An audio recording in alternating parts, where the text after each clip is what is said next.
there are good academic reasons to oppose the police, but if I'm being honest about myself, it's personal.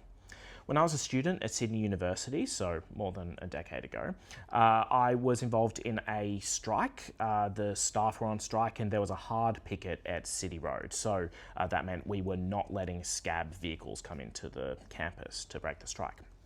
The police didn't like this. Directed by university management, they tried to push us off the road.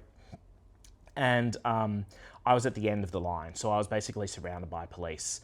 And they, as soon as they started pushing, as soon as this started, one of them grabbed me by the neck and pulled me down, so I was doubled over, and I couldn't breathe.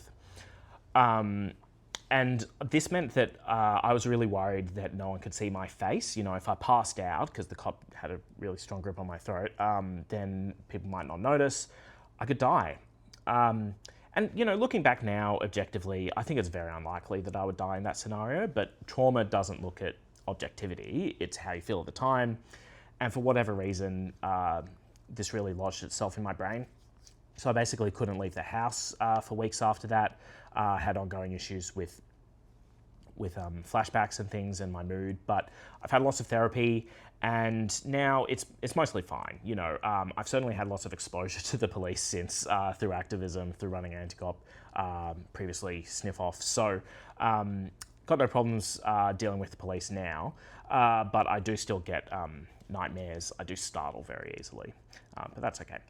I do wish I had the wherewithal at the time to put in a police complaint. You know, the police really messed up my life, and I don't know, I didn't have the resources. I certainly wasn't in the right headspace to do it.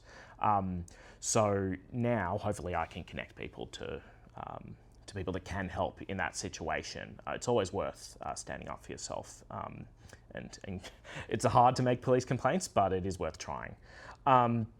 Yeah, so like I said, there's those criminological reasons that we should oppose the police. You know, they don't effectively reduce crime.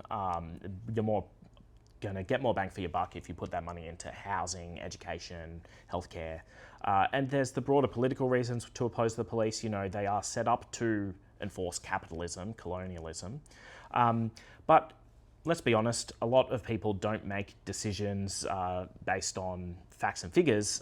We're emotional creatures, much as I might not like to admit it. So for me, I hate the police for what they did to me. And my revenge through running anticop is very fun. I'm interested though in your thoughts. Why are you anticop?